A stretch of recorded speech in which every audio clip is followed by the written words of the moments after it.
Bismillahirrahmanirrahim. Assalamu alaykum, hörmətli görürmənlər. İstiqlal gündəlik xəbərlərini görüşünlərini qızğın qarşılayırıq. Mən Abdullah Yalqun. Proqramımızda vətənimiz Şərq Türkistan və dünya gün tərtibidəki ən mühim xəbərlərini huzurunuza sunumuz. Qaynam istiqdanlar ekranımızda olsun.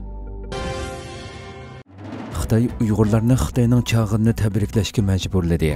Xitay rejimi bu yilmi assimilyatsiya siyosatining bir qismi sifatida ilgirki yillardagiga o'xshashla Sharq Turkistonning har qaysi joylarida Uyg'ur xalqini Xitoylarning Chag'an bayramini o'tkazishga majburladi. Xitoy Uyg'urlarning an'anaviy bayramlarini o'z loyiqida o'tkazishiga har xil shaklda cheklama qo'yish bilan birga turli razil usullar bilan Xitoyning har xil bayramlarini o'tkazishga tabriklashga majburlab kelmoqda. Shundaqla atalmış qo'shmoq tuqqan siyosati vositasi bilan Uyg'urlarning Xitoy bayramini o'tkazadigan o'tkazmaydiganligini nazorat qilib kelmoqda. 17 yanvar ijtimoiy uchur vositalarida tarqalgan bir qanchisida Uyg'urlarni Sharq Turkistonning har qaysi shahridagi kanatlarga yig'ib, Chag'an tabriklash uchun Xitoylarning milliy kiyimlarini kiygizib, yo'llarda chag'anliq shuar tovlash, ajdaha usuli, kunlik usuli, shir o'ynatish usuli qatorliq usullarni o'ynashga majburlayotganligi ko'rsatilgan. Yana birisida ko'rsatilishicha, kanatlardagi Xitoyning qo'rchoq amaldorlari hatto erlarni Xitoyning yangir usulini o'ynashga majburlagan. Tarixdan bugungacha o'zlarining milliy bayramlarini go'zal tariqada tabriklab kelayotgan Uyg'ur xalqi bugun o'zlarining bayramlarini o'tkazishdan mahrum qilinib qolmasdan Xitoyning tahdid va majburlashlari sababli Xitoyning bayramlarini tabriklashga har jihatdan Xitoydek ko'rinishga majburlanmoqda. Xitoy yaqinqi yillardan beri Sharq Turkistondagi irqiy qirg'inchilik jinoyatining bir qismi sifatida assimilyatsiya siyosatini kuchab ijro qilmoqda va Xitoy madaniyatini rad qiluvchilarni asabiylik, bo'lgunchilik nomida qattiq jazolab kelmoqda. Mutaxassislar Indoneziyada Xitoyga qarshi kayfiyatning kuchayishi mumkinligini bildirishmoqda. Indoneziyadagi Xitoy zavodlarida yuz bergan qonliq to'qinish sababli yerlik xalqning Xitoyga qarshi kayfiyati qo'zg'alishi mumkin ekan. Amerika ovozining 18 yanvardagi xabarida bildirilishicha, Indoneziyadagi Xitoy igdorchiligidagi nikel tavlash zavodida yuz bergan namoyish va qonliq ma'lumotchilik sababli oldingi hafta oxirida 2 kishi hayotidan ayrilgan. Gerçi bu zavod seshanba kuni ishlab chiqarishni asliga keltirgan bo'lsa-mu, ammo kuzatuvchilar Indoneziya hukumatining tekshirish saviyasini o'stirib, voqeaning rost yoki yolg'on ekanligini oydinlashtirishi kerakligini, Xitoy mablag' solgan yerlik korxonalarmo shirkatning talabiga mos keladigan holda indoneziyaliklarni ishga elishni oldingi o'ringa qo'yishi kerakligini o'tirg'a qo'ygan. Mutaxassislar yana agar munosabatlik organlar voqeani muvofiq bartaraf qila olmagan taqdirda Indoneziyada Xitoyga qarshi kayfiyatning kengayishi mumkinligini ogohlantirgan.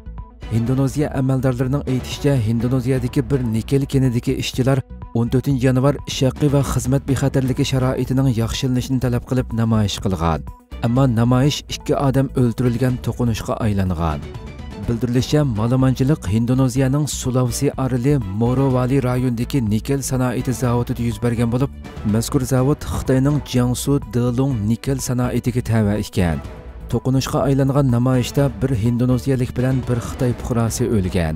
Sulawesi markaziy soqchi bayonotchisi Didik Supranotoning aytishicha, voqeada bir qancha shirkat mashinasi kuyib ketgan. Taxminan 100 eg'iz ishchilar yotiqi buzilgan bo'lib, 71 odam qo'lga olingan. Ma'lum bo'lishicha, Xitoyning Indoneziyaga solgan mablag'ining zo'r bo'lishiga qaramay, Bachacharan universitetidagi Rezayaning aytishicha, Indoneziyaga mablag' solgan Xitoylar zavod atrofidagi aholilarning xizmat fursatiga ahamiyat bermagan. Hatto Xitoy ishchilarini yo'tkab kelib ishlatgan bo'lib, Indoneziya xalqi Xitoyning bu qilmishidan norozi bo'lgan. Shu sababli Indoneziyada Xitoyga qarshi kayfiyat kuchayishi mumkin ekan. İstanbuldagi chag'anliq faoliyatga Uyg'urlarning qatnashishi muhojiratdagilarning g'azabini qo'zg'adi. Xitoyning İstanbuldagi bosh konsulxonasi bayonotchisi Twitter'dagi rasmiy hisobida uchur ham baharlab, 17 yanvar kechda Xitoyning İstanbuldagi bosh konsul vakili Wu Jian va konsulxona xodimlarining ishtirok qilishida İstanbulda yashayotgan Xitoy fuqarolarimiz bilan birlikda an'anaviy Chag'an bayramini tabrikladik degan uchur bilan 4 parcha rasm ham baharlagan bo'lib, rasmdagi kishilar ichida İstanbuldagi atalmış Uyg'ur sanoatchi va savdogarlar jamiyatining raisi Sabir Bug'doddan boshqa yana 5-6 Uyg'urning bo'lishi muhojiratdagi Uyg'urlarning qattiq noroziligi va g'azabini qo'zg'adi. Ma'lum bo'lishicha, mazkur faoliyat Istanbuldagi Shangri-La mehmonxonasida o'tkazilgan bo'lib, Xitoyning bildirishicha, faoliyatga Xitoylarning ko'p sonliqida turklar va oz sondagi Uyg'urlardan bo'lib, 1000 dan ortiq kishi qatnashgan. Xitoy faoliyat jarayonida Uyg'ur usuli taqdim qilib, o'zlarining Sharq Turkistonda qilayotgan jinoyatlarini yepishga, Xitoy Uyg'ur munosabatini yaqin ko'rsatishga tirishgan. Xitoyning Istanbuldagi bosh konsulxonasining rasmiy to'r betidagi ma'lumotlarga asoslanganda, Xitoy bu chag'an faoliyatidan 5 kun burun 12 yanvar Xitoy bosh konsul vakili Wu Jianning boshchiligidagi konsulxona xodimlari Istanbuldagi Uyg'ur sanoatchilar va savdogarlar jamiyatini ziyorat qilganligi va maxsus atalmish Shinjonglik muhojirlar bilan issiq bahor temasida bayramlashish faoliyati uyushtirganligini, faoliyatga 30 dan ortiq Uyg'ur muavin bosh konsul Wang Fei va bosh konsulxonaning xizmatchilarining qatnashganligi bildirilgan. Mazkur uchrashuvda Xitoy bosh konsuli 30 dan ortiq Uyg'urga chag'anliq salom yo'llagan va hadiya buyumlari tarqatib bergan va Xitoy Kompartiyasining 20-navbatlik qurultiyi va Xitoyning atalmish yangi davrdagi taraqqiyot natijalarini tunishtirgan. Shundaqla o'tgan 10 yilda atalmish Uyg'ur avtonom rayonida qo'lga keltirgan taraqqiyot va natijalarni tunishtirib, mazkur Uyg'urlardan chet elliklarga vatanni ana shundaq tunishtirishni va vatanparvarlikda ching turishni, o'zlarini texmo taraqqiy qildirib, ikki xalq o'rtasidagi o'zaro tushunish va do'stlikni kuchaytirishga to'kpi qo'shishini umid qilganligini bildirgan. Konsulxonaning xabarida bildirilishicha, mazkur uchrashuvda yana bosh konsulxona xodimlari Uyg'urlarning munosabatlik masalalarini anglaganligi, aloqador siyosatlar haqida uchur berganligi, pasport qatorliq konkret masalalarning tartiblarini tushuntirganligi va ularning talabiga asosan hal qilish chorasi ustida davomli izlanganligini aytganligi bildirilgan. Xabar oxirida mazkur Uyg'urlar bosh konsulxonaning ziyorati va ta'minlagan uchurlarga rahmat aytganligi, bosh konsulxonaning fuqarolarning masalasini hal qilish tirishchanligidan mamnun bo'lganligini, o'zlarining vatan va davlatning taraqqiyotiga to'kib qo'shadiganligini, Xitoy turk xalqlari o'rtasidagi do'stlikqa hassa qo'shadiganligini aytganligi bayon qilingan. Kuzatuvchilar Sharq Turkiston xalqi tarixdagi eng ichinishli irqiy qirg'inchilikqa duch kelayotgan mushundaq ig'ir mazgillardami xalq ichidan hali ham dushman bilan ig'iz burun yalashadigan, yantayoq bo'ladiganlarning chiqishining ichinishli hodisa ekanligini, ularning bu numussiz qilmishlarini Sharq Turkiston xalqining hargiz kechirmaydiganligini va tarixqimi o'chmas qaradog' sifatida yozildiganligini bildirishmoqda. Xitoy Amerika bilan Yaponiyaga norozilik bildirdi. Xitoy Tashqi ishlar ministrligining bayonotchisi Wang Wenbin Amerika bilan Yaponiyani so'g'uq munosabatlar urushi fikridan voz kechishga, Xitoyni bostiradigan niyatdan yenishga chaqiradiganligini da'vo qildi. Xitoy xalq to'rining bugungi xabarida bildirilishicha, bayonotchi Wang Wenbin Amerika Yaponiya ikki davlat rahbarlarining yaqinda qo'shim bayonot e'lon qilib, Xitoyga birlikda qarshi turish masalasida hamkorlik o'rnatganligiga norozilik bildirgan. Wang Wenbin norozilik bayonotida Xitoy Amerika bilan Yaponiyani so'g'uq munosabatlar urushi tafakkuridan voz kechib, Xitoyni bosadigan niyatidan yenib, baloyi ofat keltiradigan xatarli qilmishlarni to'xtatishga chaqirdi deb bildirdi. Wang Wenbin yana Yaponiya bilan Amerikaning birlashib Xitoyning ichki ishlariga aralashadigan, Xitoyning taraqqiyotini bosadigan planlarni tuzganligini, ikki tarafning planining intayin xatarli ekanligini, Amerika bilan Yaponiyaning rayon jiddiy vaziyatini ko'ptirib, o'zining armiyasini tartibga solish, qurol ishiltish uchun bahona izlayotganligini, hatto Shimoliy Atlantik akti tashkilotini Osiyo Tinch okean rayoniga kirgizishni ko'zlaganligini bildirgan va Xitoyning buningga qat'iy qarshi turadiganligini, bu haqda aloqador davlatlar bilan keskin so'zlashishni o'ttirg'a qo'yadiganligini ta'kidlagan. Bildirilishicha, 13 yanvar Amerika prezidenti Joe Biden Yaponiya bosh vaziri Fumio Kishida bilan Washingtonda o'tkazgan suhbatdan keyin qo'shim bayonot e'lon qilib, Xitoyning xalqaro qoida tartibga xiloflik qilib, navbatda Osiyo Tinch okean rayoniga xiris paydo qilayotganligini, ikki taraf Amerika-Yaponiya hamkorligini cho'nqurlashtirib, Yaponiyaning mudofaasini kuchaytirganligini bildirgan hamda Sharqiy dengiz, Tayvan qatorliq masalalarda Xitoyni tanqid qilgan edi. Xitoy Uyg'urlarni Xitoylar bilan aralashib o'ltiraqlashishga majburlaganligini oshkorladi.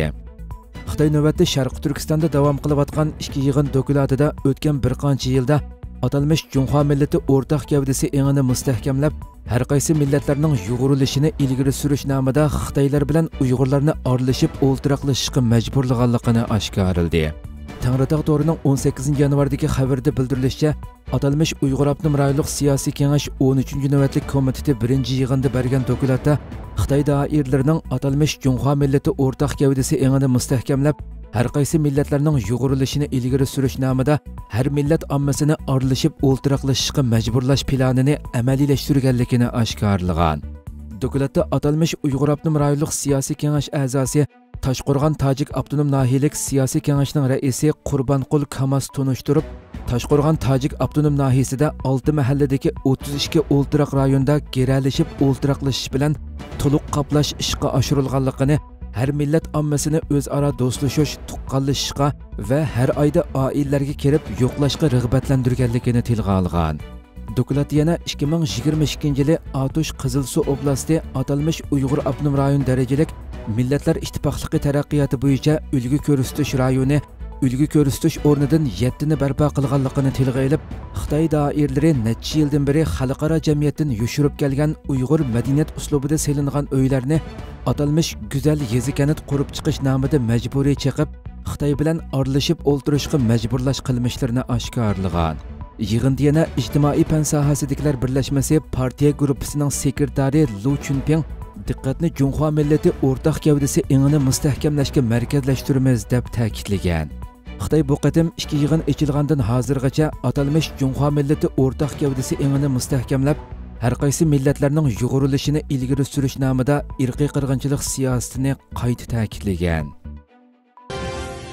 Blinken Çavuşoğlu bilan nihoyatda muhim masalalarni muzokaralashganligini bildirdi.